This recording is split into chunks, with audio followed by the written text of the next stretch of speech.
Hello, good evening, Happy New Year.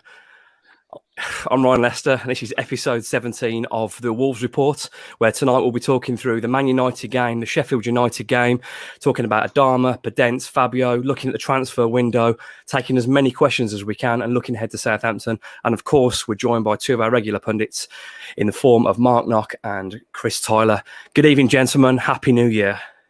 Evening, mate. Happy New Year to you.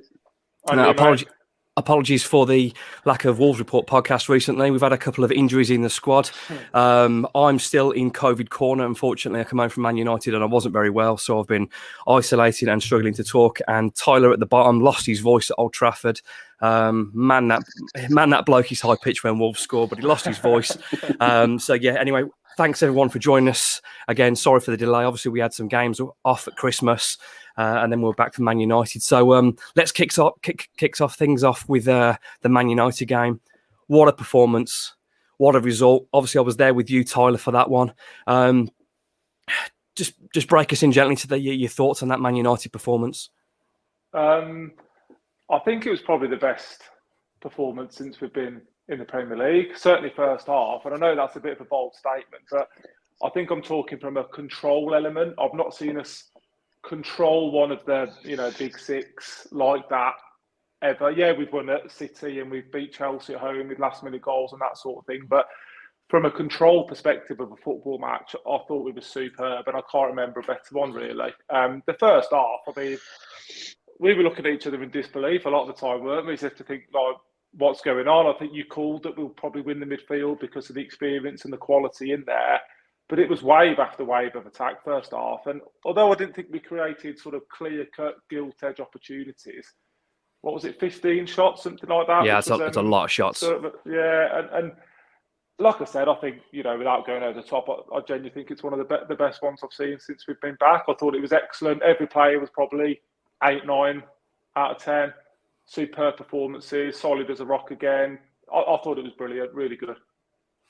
Yeah, like you. I mean, I thought at the start, as the game went on in the first half, I kept thinking, it's Man United, it's Old Trafford. We have to take one of these chances because this is Man United Ronaldo. This is Man United with Bruno Fernandes on the bench. There's people that can score goals from absolutely nowhere, out of nothing. And I thought, well, if we don't take our chance in the first half, after what you say, and I agree, was probably the best half of football this season. I mean, this isn't the Man United of old, but it's still Man United. It's still Old Trafford, and Wolves bossed that first half. They're brilliant. So what were your thoughts on the game, Knocker? Yeah, similar to you, really. I was surprised the way we approached the game. Bruno had obviously identified that we could go out there and win it. And I thought that there was an interview afterwards where he dissected Man United defensively, the way they were going to play. He knew exactly what they were going to do. And for me, that was really impressive to hear him speak like that. But in terms of the game, I thought we were dominant. I thought defensively we were absolutely rock solid. I thought Moutinho and Neves in midfield just ran the show. I'm pretty sure that Moutinho is actually Benjamin Button because he seems to be getting younger and better every time I see him play.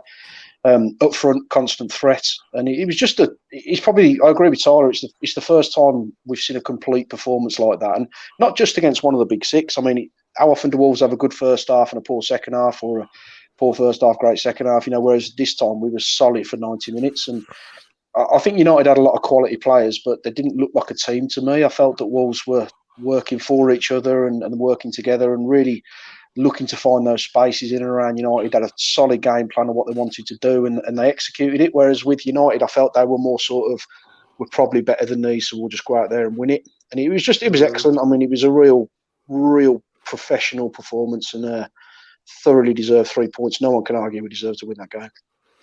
I mean, like we said, it's not the Man United of old, but it's still Man United. It's still Old Trafford. I think I was the only one of us alive, and I think I was 6 months old when Melieve scored the winner at Old Trafford in 1980. I was a couple of months old then. So, and you were 14. Oh yeah, I wish I had the knowledge of that age. But it was one of those games for me, and I've been waiting all my life to see Wolves win at Old Trafford. Like growing up, us boys would have seen those Man United teams with Pallister, Bruce, then getting a bit older with Cantona, Giggs, Kanchelskis, Sharp, and then the Beckham, Keane, all that era, those teams dominating everything, European Cups, Premier Leagues, to see our side to go to Old Trafford, dominate and win. I mean, it's it feels a bit small time saying it's a dream to come true, but I've waited my whole life for that, guys. You know what I mean? So why shouldn't we dine out on it? But no, I think you're right, because they're our white whale, aren't they? They're the team that we watched all the way through the 90s, as you said, dominating while we're trying to get promoted and failing. So to go there and win in the manner that we did, it's not small time at all. It's a real achievement, because we know where we've come from and what we're used to seeing in the past. So no, it was brilliant. I'm still buzzing about it now, and we've had a game since then, haven't we? So it's really left a mark on me. Well, that was the only real kick in the teeth. And I know we talked about it in the group chat about having the podcast. Tyler genuinely lost his voice. And as the week went on after the Man United game, I just got worse and worse with COVID. And I just couldn't face it. And I couldn't have really done the show any justice. Not that it's amazing anyway, but I really wanted to make the most of this opportunity just to talk about our tremendous performance. I mean, what was great as well, guys, the game last night, Man United v Villa in the Cup, they spent the pre-match analysing Man United's weaknesses and us exposing them, like BBC using us as a marker, and then through the game, this happened against Wolves, that happened against Wolves. I mean, we waited a long time for this, so yeah, absolutely delighted. But let's go a little bit more nitty gritty and dig into the game. As you mentioned there, Tyler, the midfield battle it wasn't a non-event, but the golfing quality between Moutinho and Neves. And I think it was Matic. I can't remember who else. McTominay in there. I mean, how dominant and how good, how classy were our pair. It was a no contest, wasn't it? It was. I mean, you say it was. I'd say it was a surrender, mate. To be honest, if you're looking at a battle, I thought, like Knocker just said. I mean, had we all ripped Moutinho off at some point, probably end of last season, and the guy's just, he was imperious, wasn't he? And I know Podence got man of the match from Sky, but again, Neves was my man of the match. Again, Neves was amazing. I thought he was a joke. I thought he was unbelievable in there. And we said, a lot of people, and we might have said the two of them can't play together. I mean, they're not just playing together; they're just bossing teams, aren't they? They're brilliant. It's everything about them. It's the work ethic. They tackle, they pass. So there's a couple of touches, Ryan, wasn't there, when I was looking at you first half? And unbelievable, yeah. And it's just ridiculous stuff. And I think like those two for me were where the game was won. We just absolutely dominated. And yeah, you can say United were poor. The formation wasn't on for them. But like Mark said, we exploited it and Bruno exploited it. And I think it was a shock because the recent away performances have probably been a little bit timid. Bit cagey, yeah. A bit defensive. And we just came out and went for it. But for me, those two were superb. The best players on the pitch by a country mile. They just controlled the game of football from minute one. Literally minute one. From the kick-off, we were in control. And like I said, I haven't really seen that from Wolves. And we've said this for a while now, though. But in terms of Wolves looking at them, I genuinely believe the more attacking football, the more positive the team is, the better we play. Now, if I'm not going to say it was quite surrender ball under Nuno at the end, but it was pretty bland. It was pretty, unadventurous. And then you're asking Moutinho and Neves to defend for a whole game. They're not allowed to express themselves then. The main priority is to defend. Now you're letting two naturally gifted, talented footballers that can pick a team apart or keep it if they decide to do so. To do that, we're getting the best. Moutinho isn't the second highest capped Portuguese player ever for a fluke. You know what I mean? But Ruben Neves now as well in this team, and credit to Bruno, the handbrake is off. And if that's our approach, like you said, there's been a few away games recently, the last few months, it's been a bit cautious. Wolves could smell blood from the off at Old Trafford, Knocker, couldn't they? And credit to Bruno for going and getting it.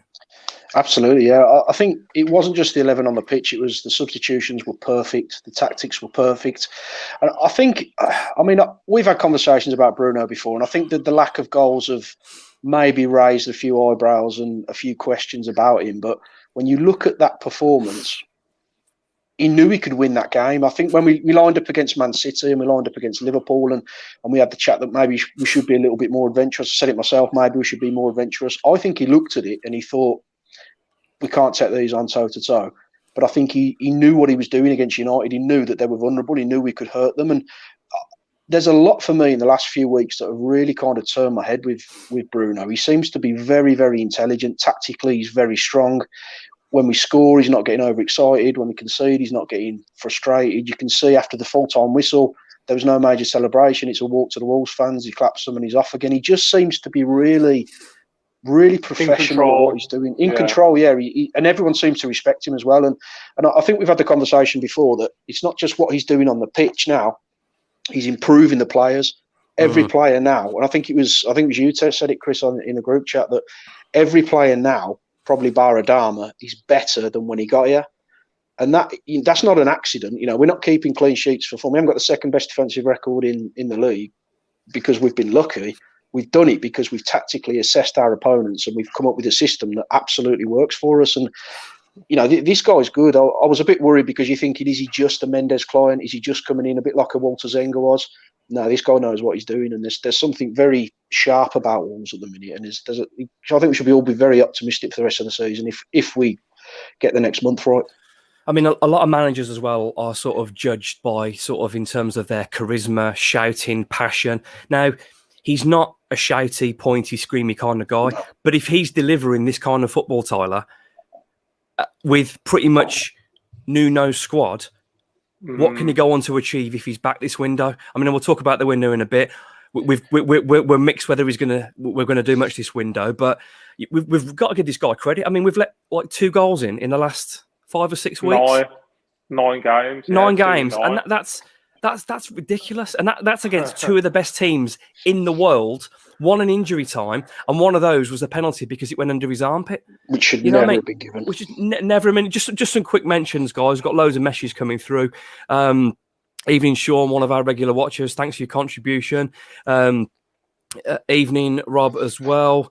Sean's got the game stuck on his Sky planner. Can't stop watching it. I don't blame you. Kieran missed out on Man United. Yeah, I mean, I think it'd have been a day later. I'd have missed out as well. But we celebrated for you, Kieran. It was good. I've celebrated with a giant that is Tyler. So yeah. Thanks for the messages. As I mentioned always, it's a live show. So any comments or questions that you put on, I can then put on the screen. We can get the guys to dissect them, agree, disagree, debate. It really, really helps make the show, the interaction with you guys. So if you're watching on YouTube, if you're watching on Facebook, please drop a comment in. We'll get it on if we can. And yeah, it'd be a great contribution to the show. But thank you for watching so far. Just going back to Man United then, I think it needs a little bit more love. What we're talking about with the subs is something that had worried me for a little while. We'd moaned about how potentially being subbed at Leeds and at home to Liverpool may have cost us. It just felt like the impetus was off. But as I think one of you guys mentioned then, the timing of the subs at Man United was it was the right subs at the right time. And I know Raul wasn't the best, but you've got to give credit for. I thought it was brave bringing on Fabio. Fabio that hadn't really done a lot recently. Talked about being loaned out. I think he'd had COVID. He said to the manager, I can't give you that long because obviously he wasn't fully fit. But he came on, and for me, that introduction changed the game. He did what Raul couldn't do. That's sometimes players go in and out of form. He held the ball up. He linked the play. He set us going for the goal knocker. So well done to Fabio. Yeah, I mean, I'd all but written him off after our last podcast, if I'm being totally honest with you. But he came on, and that 10-minute cameo I thought was absolutely sensational. He was holding the ball up. He looks like he's bulked up as well. He looks a lot stronger. He looks like he's had a good Christmas. He does. Well, yeah, he does. But he looks like he's using that physicality a bit more. That's because I was around your mum's house, son. He's using that physicality a bit more now, and he's putting a shoulder in. He's knocking the players off. He's keeping himself getting himself into those strong positions. And I think what we needed from Fabio, we don't need him to score 10, 15 goals a season at this moment in time, in this moment in his development. We need him to come on for 10, 15 minutes and make an impact on games. We need him to just give us something a little bit different to Raul. He's not better than Raul, but you need a different option. You need someone to come on and just hold the ball up, or maybe run into space, take the defenders out, move into the channels. I thought he was absolutely fantastic in that 10-minute cameo, and he had a big part in the goal as well because he held the ball up well, played it off to Neves. Neves does one of his ridiculous passes, and we're away down the wing. So yeah, really pleased, and I think if he can do that, and he obviously followed it on against Sheffield United, which we'll speak about a little bit later, if he can carry on like that, he's exactly the kind of player we need him to be at this moment in time. And I think he might change a few opinions, myself included. No, he wasn't the only sub that made an impact, Tyler. For me, the introduction of Adama was the perfect timing. He came on. I think he got I can't remember. He got one of the guys booked pretty much straight on. It's a bit hazy. I think I started off my COVID. I can't really remember lots of it. But he made an impact, didn't he? It was the perfect time to the introduction, and then he went. Obviously, it was a massive contribution to the goal. So yeah, credit again for coming on. Well, yeah, like Mark said, that Fabio, they were both involved in the goal, and that's all you can ask from your substitutes, isn't it? I think Fabio held it up, shrugged off 2 or 3. Played it to Neves, ridiculous pass to Adama, cross for the goal. So when 2 of your 3 substitutes come on and are involved in the goal, it's worked, hasn't it? And I think we've been used to seeing Dendoncker coming on and going 3-5-2, and we could easily have done that again and taken the 0-0, but it was just a refreshing surprise almost to actually think, oh yeah, we're having a go here. And like Mark said, we talk about needing a new striker, but if this Fabio that we've seen in the last 2 games is here to stay, then we don't. He's a perfect foil for Raul. I don't think he's he's not for me a starter yet. It's still Jimenez all day, but he's a genuine option now by the looks of things. And he was excellent yesterday, which I know we'll come on to, or Sunday, sorry. But yeah, genuine competition, and looks the player that we were hoping we were signing. So yeah, no complaints from the subs at all from me. I mean, someone else I want to talk about as well, and I know he sort of split the fan base earlier on, but I think people have really learned to appreciate him more, to be honest. And I think he's been one of Wolves' most consistent players, 7 out of 10 at least all season. And the last few games, fantastic. Nelson Semedo, in that first half, Tyler, sorry, we were stood next to each other, and he was cutting inside, running, he was going down the line, he was having shots. It was like, that looks like a £35 million win back to me. He was absolutely tremendous. Yeah, brilliant. And I think, again, we talked about it before, but I think he suits Adama not being in front of him. Trincao played there. Trincao comes inside and leaves that space for him. And we've talked about it on previous podcasts, but it was such a fluid performance with, again, Podence just getting into little pockets, which we've talked about. Trincao the same, coming inside. And that really enabled Semedo to sort of bomb on the outside. And I think he looks a better player and he fits our system better when Adama's not in the side, to be honest. But yeah, I think he's been brilliant the last 2-3 games, and defensively solid as a rock as well. Yeah, I'd still probably like to see a bit more from his final ball if I'm being critical. I think sometimes it can be a bit hasty. You can cross it without sort of getting his head up. So I think that's his next improvement, is the end product. But then he scored on Sunday, didn't he? So I might as well shut up now. Yeah, but on that, what in terms of, I mean, we'll sort of talk about the rest of the defenders as well. But Wolves' right-hand side, I think they just dealt with Ronaldo when he came over that side of the pitch. I mean, Max Kilman left him on his arse, which is hilarious. But Semedo defensively, we've talked about players improving. I think everyone's improved, particularly defensively. Semedo doesn't really get skin now. His positioning's good. The amount of recoveries are good. He looks strong. He's not, those kind of players that break quickly, they're going to make mistakes when you're running with the ball and that. But he looks a fantastic player. And I've got to be honest, I know there was some links hooked together in terms of Atletico Madrid coming back for him, but I'd be devastated if Semedo went now. Especially, if an old fullback came back to swap him. I know I know we've talked about this, but that would change the goals for and the assists. But defensively, Semedo's been outstanding. Knocker, any other particular standouts for you in the Man United game? We could talk about anyone, but anyone else that we mentioned that you thought was really good? I thought mention for Jose Sal, because I thought in that the free kick in the very last minute of the game, where you're thinking it's Manu away, Mike Dean's involved in it, he's going to give us something. He gives them a free kick right on the edge of the box, and although it looks a routine save, there's no such thing as a routine save in the 95th minute against Man United. He gets his wall right, he gets his position himself right, and he makes a save. And I thought he was commanding. He didn't have a lot to do, which you don't expect to say at Old Trafford, but he was commanding, he was dominant. He looks a sensational goalkeeper to me, and he's an absolute bargain for what we've paid for him. But Max Kilman as well, you could pick him out. He's the only centre half I've ever seen who goes on a mazy run down the right wing and beats three players. I've never seen nothing like it. And he was skinning them as well. It wasn't just a hopeful charge forward. There was footwork. He fell over the ball in the end, but we'll forgive him that. But sniper, as Neves said, yeah. Yeah, but he looks sensational. I can't pick a bad player, and that's the biggest compliment you can give, is that everyone performed, everyone rose to the occasion, no one froze at what is still arguably the biggest club in the world. We went there, we rolled our sleeves up, we pushed them out of the way, and we played how we wanted to play, and we made them look really ordinary. And Ronaldo, I wouldn't swap him for any of our attackers, and on that display because he was moody, he was miserable, he was completely controlled, and he was just dominated by what was an excellent Wolves team. And you can't speak highly enough of them. The manager got it right. Everyone, it was just a fantastic performance. As Kieran mentioned, the same as you there, Jose Sarr didn't have a particularly lot to do, but that save in the last minute, when you've got Ronaldo and Bruno Fernandes, arguably two of the better free kick takers in European football, lining up, and he's ready, he's put his war well, and he's made that save late on. As Kieran said, 7 million quid we paid for him. I mean, in today's modern market, that is just, it's absolutely outrageous. He had a little bit of a wobble at the start. He was finding his feet, but these last couple of months, he's been outstanding, and it surely he'll be knocking on the door to replace Rui. No disrespect to Rui, of course, but there's no better keeper in this league than him at this moment in time, as far as I'm concerned. Form-wise, yeah.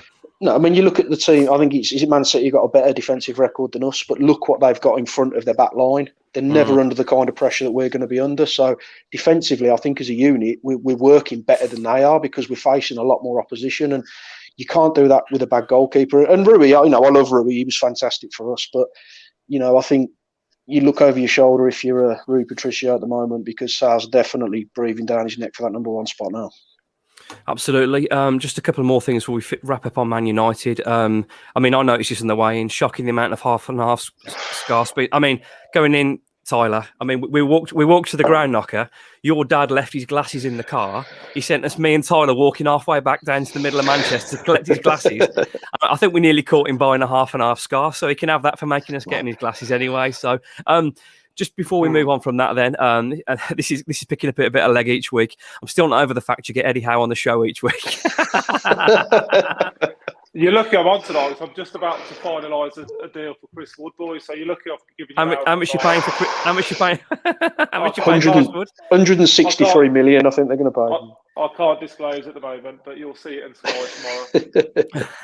So just wrapping up Man United, then, guys. For me, that's performance of the season. I thought West Ham at home was pretty complete, but to go to Old Trafford, to dominate for the majority, to not be troubled by some incredibly talented individuals, not team players, and to hold strong there in a game that we could have come away and probably won by more as well. So, yeah, credit to Wolves for me. Yeah. It's one of my moments of the season. I mean, Villa was good. It's not going to beat Villa, but to be at Old Trafford for that, we've said it, Tyler. I've had Villa Park with you, Knocker. I've had Old Trafford with you, Tyler. Two amazing moments in the season so far. Yeah, so absolutely brilliant. 23 minutes gone. Talked about Man United. We could go on all night about it, but let's move on to Sunday's game against Sheffield United. Wolves in the hat. They're at home to Norwich to be played early February, I think, is it? Early February, late Jan, early Feb. But looking at that game, it was, you could see at the start, Wolves were almost finding their feet a little bit because they'd had such a consistent back line. They looked a little bit wobbly at the start without Saïss. And although Marcel, he's not Saïss, and it wasn't that same back line. But after sort of weathering the initial Sheffield United charge and bravery to get in our faces, it was pretty comfortable for Wolves, wasn't it, Tyler? Yeah, it was exactly what you want those games to be. It was comfortable in the end. It's a confidence booster. It's players playing and getting minutes that you want to. It was a pretty perfect day for an FA Cup third round, wasn't it? You know, new faces going to Molineux, getting tickets, kids going for the first time, watching the game, a good attendance. Again, it's faultless, really. Yeah, we looked a bit shaky. I think Bruno, does he still have to toss a coin between Marcel and Dendoncker? It looks like they both had a bit of a trial, didn't it? But I thought, you know, we were more than good enough for 3-0. Probably could have been more if we were more ruthless. Podence and Fabio seemed to strike up a nice little partnership, didn't they? And a nice little 1-2s. So, yeah, I think all in all, it's exactly what you want it to be, a nice, comfortable passage through to the next round, really. I mean, Knocker, we've been watching Wolves for quite a few decades now, and there's between us three, there's probably a couple of thousand games of watching Wolves everywhere. But how long have we waited to be that Premier League side to just dominate a Championship side in a cup game? No fuss, 3-0 through to the next round, instead of going out at home to Wickham or going out to, or nearly going out to Kidderminster. I mean, it was professional, and in the end, class told. Yeah, I thought the golfing class was incredible, considering we were in the same league last year. But I mean, people say the cup's lost a bit of magic. I thoroughly enjoyed it. I was in the South Bank, managed to get my lad into the South Bank for the first time.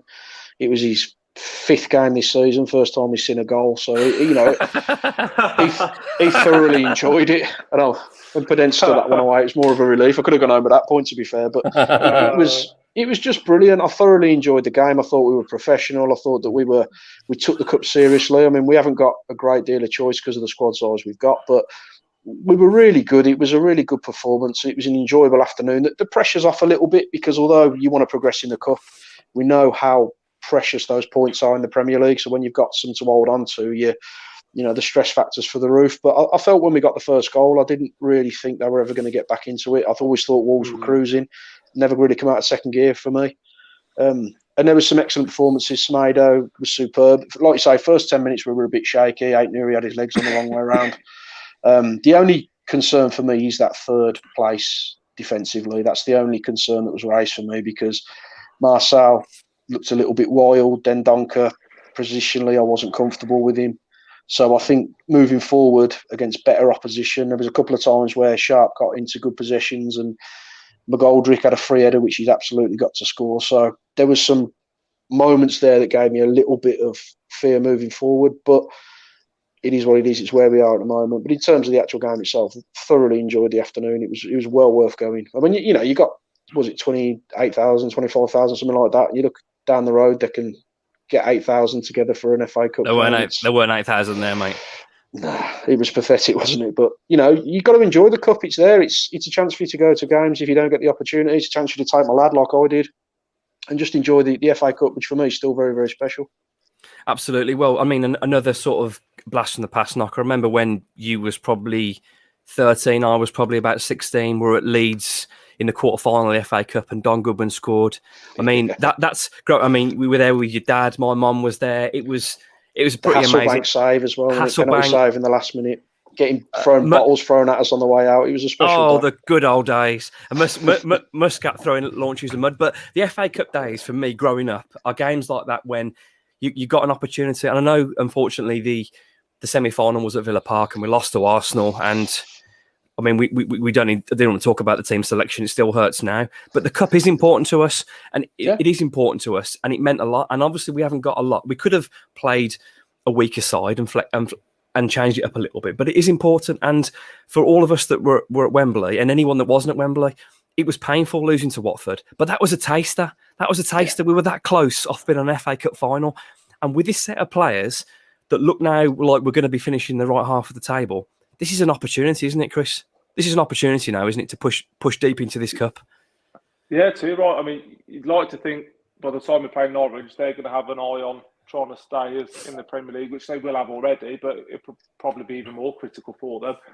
I think someone on Twitter put, the glamour ties to us now aren't important because we're playing those teams week in, week out. Let's have games at home that we can win and we can absolutely. Very smart, yeah. Bang on. Yeah. Before you know it, you're in round 5. You get another cheeky little championship club, or whoever's there, and before you know it, you sort of last 16 in the FA Cup again. So why not? We're not going to get relegated. We're not going to finish top 4. Why wouldn't we go all pump out for the FA Cup? We'd all love it, wouldn't we? The big teams seem to have all got their standard home draws against weaker opposition again, which always seems to happen, doesn't it? So you need a bit of luck on the way, of course you do. You're not going to win the cup by playing all of the big teams either, but who knows? You've got to be in it to win it. And I'd fancy this against Norwich at home, of course I would. I think we've got a cup in us. I really think we've got a cup in us before Alcarki. I really do think we have. Somewhere down the line, I think there's a cup in it for Wolves, and there's no reason it can't be this season. We were all there at that day against Man United at home in the cup. What a moment that was when Jota burst through and nutmegs Luke Shaw and slams that second. And those are the days that you live for as a football fan, isn't it? So if we get the chance to get back. They're the ones you remember, aren't they? We all remember the final, the Newcastle game, the 3-2, the Newcastle. Which launched our whole season. Leicester years ago, David Kelly diving header. They're all FA Cup. What a goal that was! They're all still embedded in my head, and that's because it's special. It is special, and it might not be special to Liverpool, man. Those teams that have got other priorities, but to us it is, and to fans, of course, it is. I haven't seen us win a major trophy in my lifetime, so I mean, I'm a lot younger than you, Per, but you're still even so. I just want to jump this in as I asked for some questions on Twitter ahead of the show. I'd sit away a mate of mine who go to some away games with, asked the question about the FA Cup. Bruno seems to be keen to win the competition. Do you think he brings back in Jose Sarr for later in the competition, unlike Nuno would? I don't think he will. No, I think he'll stick with Ruddy. You think so? Yeah. I think so. Yeah, I think Ruddy's record is actually pretty good for us, isn't it? And he's a good goalkeeper. He's an experienced bloke. I think he'd stick with him right the way through to the end, personally. You think so? What do you think, Tyler? I'll angle it differently for you, Tyler. Okay, not what we think would Bruno do. What would you do if Wolves were playing Arsenal in the FA Cup semi-final and Arsenal were on a good run of form? You pick your best team, don't you? Or do you go, you can have the reserve keeper in? Now, that's not a slight on Ruddy, but for me, niceties have to go out the window, and I want Wolves to progress. And no offence to either, because I'm very grateful for what John Ruddy done. Cardiff was one of the best away games and moments of my life, but you pick your best players, and Jose Sarr's better, isn't he? You've asked it, and you've answered it, haven't you? I'm in Knockers camp, but I've got no issue with your number 2 goalkeeper playing your cup games. They're your number 2 goalkeeper for a reason. They still should be good enough to step in when needed. They still should be a Premier League caliber goalkeeper. So I've got no issue if he played all the games myself. I know there's feedback, wasn't there, that Patricio might have saved the third one at Wembley that Ruddy was slow getting down to, but it's all ifs, buts and maybes, isn't it? You're good enough on your day, and I've been Knocker. He's done a lot for Wolves. He's a good pro, good keeper. Yeah. No issue for me if he played all the cup games. Yeah, not a disaster. Like I said, I'm not sulking or thinking, absolutely, it'll be a disaster if he plays. I think it's Adam asked a really good question. I think the fans will be split on it. I mean, like you said, you'll never know if that would have been saved at Wembley or not, but we are where we are. But we've got loads of questions coming through. As mentioned before, guys, this is a live show. So if you're watching on YouTube or Facebook and you want to contribute, I'm trying to get in as many questions as I can on there, and we can talk, debate, disagree, agree. It really helps with the show and the flow of it. Yes. So thank you for watching, and thank you for your comments so far. Just finishing off with the Sheffield United game. The 2 things I want to talk about. First of all, I want to talk about that second goal. That is just, have you seen the graphic the Wolves have done tonight on it? It's fantastic, isn't it? Oh, the arcade really style graphic. Pass, back to the keeper, little 1-2, Cruyff, ball down the line. Knocker, talk me through how good that second goal was. It was sensational. I think that's what you get from Daniel Podence if you keep him in the team, if you keep him fit and he keeps playing football matches, because he's not as fast as Adama, but technically I think he's better because he's got a better football brain than Adama. How many players there are just going to wallop it back to the keeper or wallop it back to the other side of the pitch? He doesn't. He does a little Cruyff turn, takes a defender out, spots the run of Ait-Nouri, and the flight and the weight of the ball just to drop it into his path is absolutely perfect. And Ait-Nouri's still got a lot to do. He's got to pick Semedo out, and as soon as he crosses it in, we've seen a couple of Semedo's efforts this season, but inch perfect right into the top corner. I was sat, I was perfectly in line for the whole move and the whole finish, and it was absolutely beautiful to watch. It was a superb goal, and yeah, Podence massively behind everything good we did, I felt, on Sunday. Just quickly on that, sorry, the big thing for me on that, I won't repeat that, but I tweeted at the time, was wing back to wing back. And we talked about how we want our wing backs to play, and I can't remember a goal recently or last few years where wing back has set wing back up, and that's exactly what those two should be doing. Matt Doherty and Johnny Otto was the last combination, and that was 2.5 years ago. They would have done, wouldn't they? But that was for me. And like I said, Semedo was in their half when he passed it back to the keeper. Yeah. And if we'd have done that years ago, the fans would have been on the pitch, wouldn't they? Baying for blood. But it just shows how calm we are. We know what we're doing. We're in total control of the situation. But the big thing for me was wing back crossing, wing back scoring. I thought that said a lot about the performance and that free rein for the wing backs to really push on. Yeah, you mentioned something really interesting there.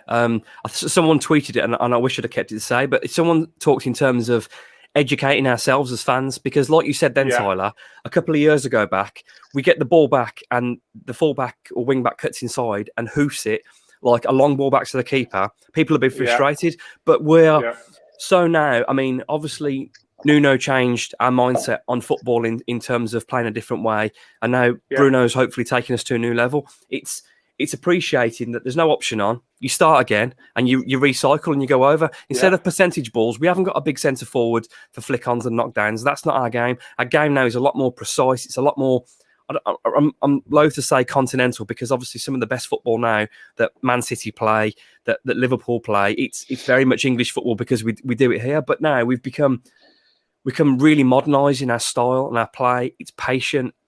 And when it works, I mean, that little 1-2 between Martinho and Podence, the pass out on his weak foot from Max Kilman on his right foot to ping it between the two pressing forwards. I mean, you're thinking, oh my God, but how confident and how good was that goal to have the belief to play that triangle and then just draw the team in and ping it out. But yeah, let's talk about Daniel Podence. Again, I know he got Man United, the performance at man of the match at Man United. I thought it was Neves, but Podence was still good. But how good, Knocker, was Daniel Podence on Sunday? He was fantastic. And as we said, the comparisons have got to be there with Adama because he's his natural replacement. I think if Adama does go, he keeps that spot. And you look at the differences, Silva did really well for that first goal, puts it into Podence, slaps it into the net. No messing around, nothing pretty, just smashes it into the net. Great first touch. What was it, 2-3 minutes later, again, Silva with some really good work, puts Adama through. It's in the top tier of the North Bank. So that's your differences. And even with the third goal as well, great work by Raul, comes into Podence. Again, you wouldn't back Adama to finish that for now. I'm not digging Adama out because I'm a big Adama fan. But if you're looking in terms of like for like, he controls it. He takes his time, bang, finishes it in the bottom corner, and it's that clinical edge. And I think if you've got a player like that who needs games, needs to stay fit, needs to be on the pitch, and if you keep him there, we've made comparisons to Eden Hazard. Obviously, he's not at that level at this moment in time, but he's got that low centre of gravity. He can beat players. He can draw players in. He's got quick feet. He can finish. For me, if he stays fit, I don't see any reason that he couldn't be really challenging to be top scorer this season. So I just think he's got that little edge to him. He's got a calmness as well. I mean, against Spurs early on in the season when he don't finish the ball, finishes lovely past the goalkeeper. He's just got a nice little arrogance to him, and he's a feisty little character as well. I really like him. I do. I think he's it's the first time I think since with all the Adama rumours have come out that I thought maybe we don't actually need you as much as I thought we did, because I think we've got natural talent, and with Neto coming back as well, natural options and good quality players who could potentially contribute a lot more goals. Yeah, I mean, Tyler, I thought that was probably Podence's most complete game in a Wolves shirt. Yes, it was against a championship side, and he was good in the cup earlier on in the season as well. But the confidence, the strength, the swagger. I mean, we haven't really talked about it much, but the link play with Fabio, the understanding that those two have got, it was just, Daniel Podence was absolutely fantastic. So, yeah, I mean, I think he's had a bit of bad luck with injury. He was rushed back a little bit, got injured again. But now he looks fit, he looks strong, he looks sharp. What I really liked, when he touched on it then, but is when he gets the ball, he takes that touch to set himself, and it's laces through the ball. For both goals, he took a touch, composed himself, bang, absolutely ruthless. There's no curling it in the corner, no first time. Compose, ruthless. Thank you very much. And hopefully we'll see plenty more of that to come. We touched on him briefly for a little while. I know we're flying through the time now. Briefly want to talk about Fabio. And I mean, I'm going to bring this up as well because it feels like an ideal time to do it. Start the window, we look like we might need a defender, a midfielder and a striker. Dave, my dad, as I've said now, I think it's down to one with the emergence of Kilman and Silva finally now looking might be becoming good. Does it mean now then, personally focus, would you just be looking at one player now? If you had to pick one area, would it be a centre midfielder? It would for me, yeah. Sorry, for Chris. me as well. No, I think Bruno keeps going about centre back, doesn't he? So I think that's obviously a key area for him. But yeah, as a supporter, similar to you guys, I think a centre midfielder. But if Mosquera's coming back, we don't know what's going on with Bolly, do we? There's obviously challenges there. We talked about it 20 minutes ago and said Fabio looks like the striker that can genuinely compete with Raul now. Whether or not he can do it long term, that's still yet to be seen. So for me, if you're asking me, I can only do one piece of business. It would be signing a centre midfielder. But Bruno does seem to go on about a centre back quite a bit, doesn't he? So he knows more than me. Yeah, what are your thoughts, Knocker? Yeah, I think Dave and Chris are both bang on. For me, we need a box-to-box midfielder. I think that kind of, if that's the minimum we can do, I think that will complete the set. I mean, in terms of Fabio, you look at a player there who's had a little bit of a rocket over the last few weeks, hasn't really kicked a ball, but you saw the attitude that he had when he came on the pitch. You saw the work rate he had at Man U, and then he gets his opportunity at Sheffield United. He's not sulking. He just comes onto the pitch and he absolutely performs. And I think if, as Chris said, if he keeps that level, then there's absolutely no reason we need to be looking at replacing him in this window. He's earned his opportunity to stay for me. So, yeah, if we could get a box-to-box midfielder, I don't know who that'll be. But I think that's probably all we're really lacking now. I think that could link everything together nicely. But obviously, like Chris says, he seems to be looking for a defender at the moment. I'm not sure where that would work for us because the sort of money that I think we'd need for a defender to challenge is probably out of our scope at the moment. So are we going to bring someone young in to try and learn? Because as soon as Silas comes back, he walks back in the team, doesn't he? I think Bolly... Well, that's it. It's a strange one because that we've kind of fallen on it by mistake. Well, I don't know if it's by mistake, but the back three of Sace, Cody and Kilman look as good as anything I've ever seen watching Wolves. I never thought I'd say that. I keep being surprised by it, but they're consistently good. There's clean sheet after clean sheet. They restrict the opposition. They're composed. They're linking up. They've got a good relationship with the wing backs. So I know we do need a centre back, but at this moment in time, I mean, I'm with what Dad says and what you guys say. Surely it's a centre midfielder for me. Someone a little bit different. Something, it's like you said, someone that can get up and down, someone a bit more physical to sort of to ease the burden on the goal scoring and to sort of make us a little bit more fluid as well. Because I mean, I've seen Martinho recently taking people on, knocking it round people. Like he said, his age seems to be in reverse. But to have someone a little bit different in there would be what I'm looking at. But like Tyler said, we're just blokes watching. Bruno knows what he's doing. But yeah, great question. It's open a little bit more. Throwing it out there, boys. I mean, we've all talked about this box-to-box midfielder, but that's clearly not the style of play that Bruno's going for, is it? It's very possession-based. It's very calm, patient. We don't look like the sort of team that, at the moment, the way we've been the last 2 or 3 games, would benefit from someone being that dynamic box-to-box player. So maybe that's why his preference is more on maybe centre-back. If we're critiquing that, then let's change it from box-to-box from a centre midfielder that has the engine to get forward and score a goal.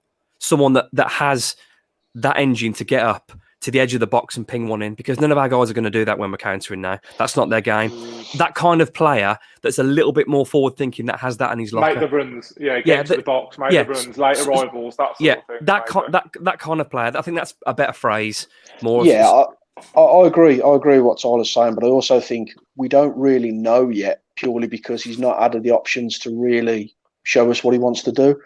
He's been kind of, this is what we've got, so this is what we're going to work with. And I agree. I think we're looking for a Dave Edwards. Obviously, you want an upgrade. Dave was a great player for us, but you want that kind of player, the late runs into the box, the energy from midfield, someone to add up and just assist the attacking players. So we need someone of that kind of ability with, obviously a better player, as much as I love Dave, but someone with a little bit more of a finishing ability. I mean, there's been talk of Renato Sanchez. That's not going to happen. But someone of that kind of area, someone like that, is just going to give us that little bit more spice in midfield. And then maybe you will get the opportunity to really start moulding us into what he wants us to be. Yeah, I mean, I don't know about you guys, but this season's going a lot better than I thought it would be. If you'd said to me, we're actually halfway through the season, and we have to talk about Europe and look above, because we're halfway through the season now and we're not in this league table position by fluke. And the recent performances would back that up as well, particularly the performance at Man United says that that's the team above us in 7th. At the moment, 7th's the place I want. I mean, I'd like to go higher, but realistically, I think the best we can do around your 7th. Man United look like a team still on the decline. There's no reason why we shouldn't be challenging them. And with the right recruitment, there's no reason we can't be. Or am I being too ambitious? He's mentioned the word recruitment. You were going all right until you said that word. Knocker's going to combust. Jokes aside, though, I think that's where you see a lot of the fan frustration being with Fosun at the moment. The fact that we're 8th in the league. I personally don't think we will, but there is a chance we can get into Europe. Surely now is the time to strengthen when you're in the good position. And Knocker, I know what you're going to say, and you're right, and I agree with you that Fosun will probably see it. Well, we're 8th, we're comfortable, we're not going down, we don't need to buy anybody. If we can make a bit of profit this window, let's do it. So I get that argument as well. But as a supporter, surely the best time to strengthen is when you're in a position of strength. Speculate to accumulate. That's my opinion. You don't want to be doing a Newcastle, do you? I mean, they've been linked with every Tom, Dick and Harry, haven't they? Because they're desperate. You don't want to be in a desperate situation. You want to be able to buy the players you want when things are going well and you're an attractive opportunity. And at the moment, we are. So I think that's the frustration with a lot of fans.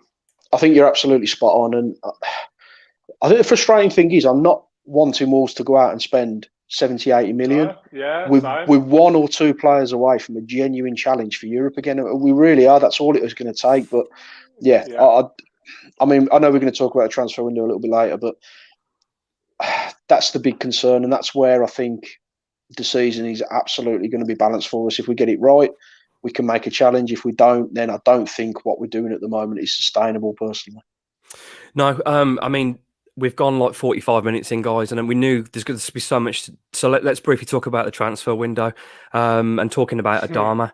I know Adama sort of split the fans on Saturday. I'll always love Adama, and for the entertainment and the excitement he's given us at Wolves, the contribution in some of those games, those magical games, like we lost at home to Spurs, and he pretty much ran Spurs by himself 2 years ago. Games like that, he's winning goal away at West Ham when his first goal for Wolves.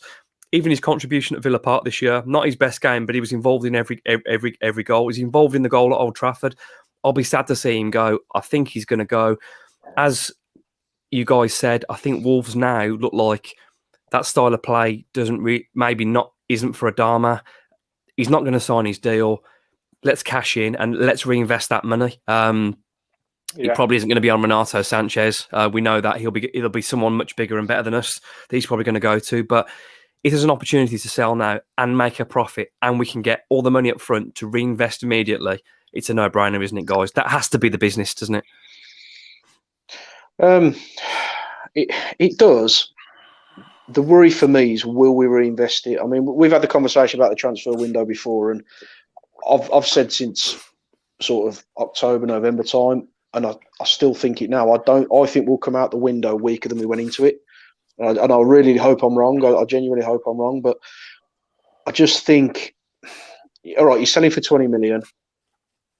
I don't see us reinvesting 20 million quid the way we are at the moment. I just don't see that happening. So even if we invest half of that, are you gonna make any impact with sort of 10, maybe even 15 million quid, or are we going to bring some young players in and see if they develop? I mean, is it almost worth seeing out his contract and letting him go for free? I know they won't do that because they're an investment company. They're not going to let that happen. But I just think if we were to sell him and then we go straight out, we bring in a couple of good players, then I'm all for it, because the guy's not going to sign his contract. If he doesn't want to play for my football club, thank you very much for everything you've done, the memories you've given us, but off you go, son. That's the end of it. Mm-hmm. But if we're not going to reinvest that money, and then we're thinking, because I can see what they're thinking, Neto's coming back, Podence is in form. It's a big risk, though, isn't it? I mean, I talked about this earlier on in terms of Adama. Someone was mentioning it on there that we don't necessarily need to buy another wide forward. Hwang's out till February.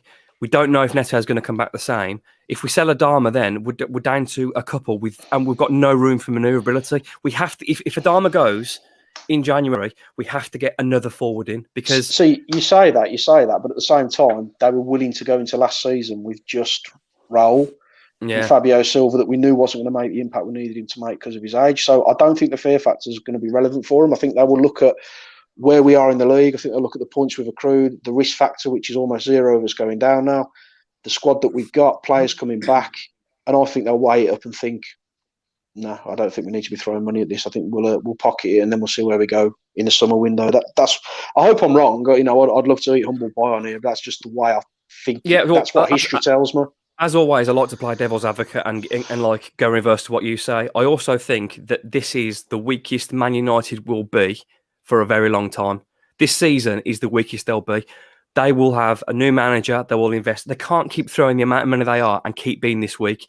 This will be the weakest Man United will be. This will be the biggest chance to finish above them. Not that that's the biggest deal. The biggest deal for me is if there's an opportunity to finish 7th, it's worth reinvesting. Now, I'm not expecting them to go, there's 50, 100 million.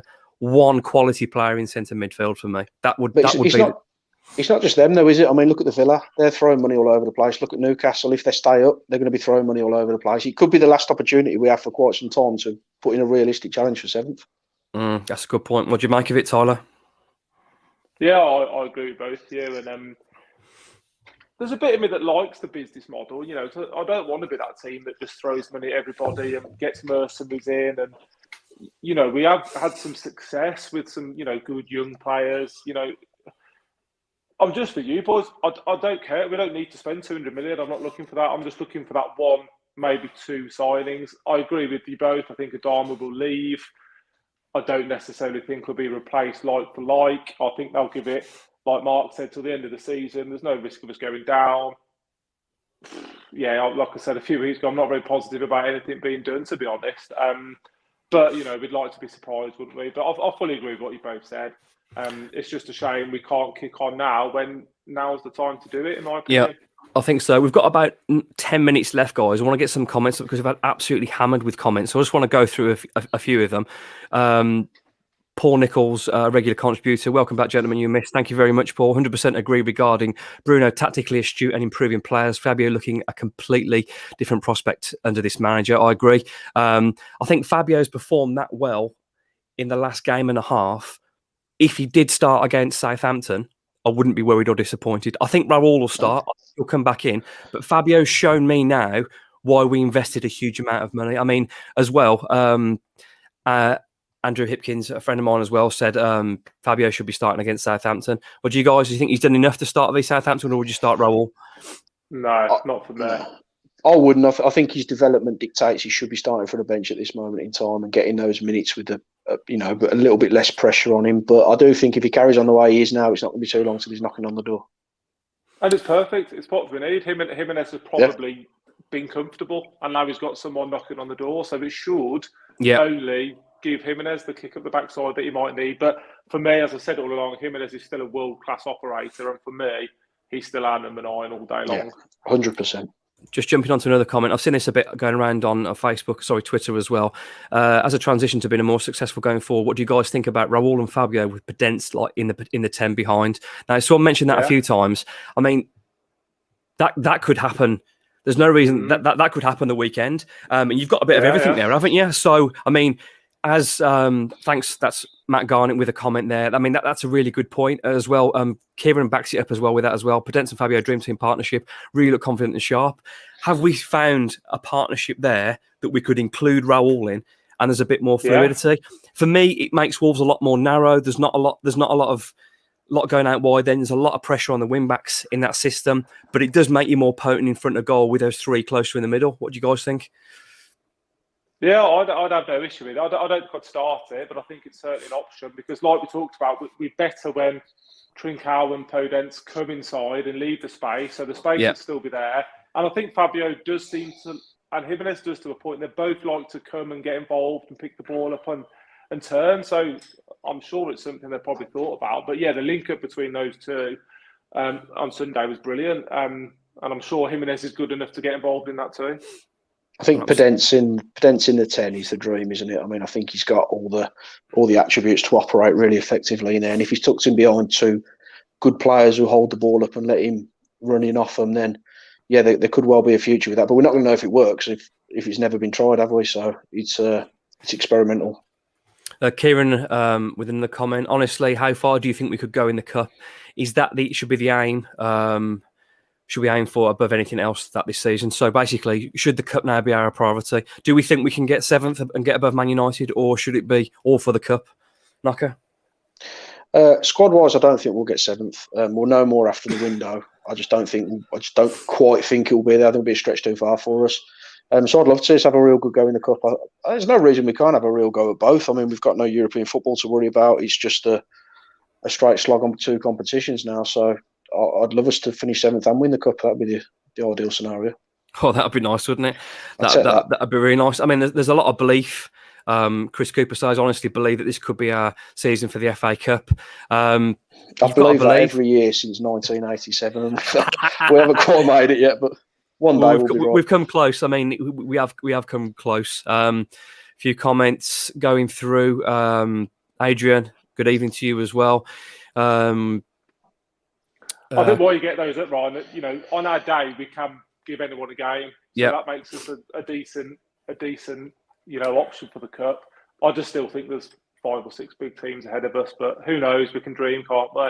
Well, we're not at a stage when we've played against the best, and they've not battered us. And we've competed, and we know that on our day that could have gone the other way. We know there could have been a 0-0 draw there. Maybe could have snuck a 1-0, and it wasn't like the keeper was getting hammered.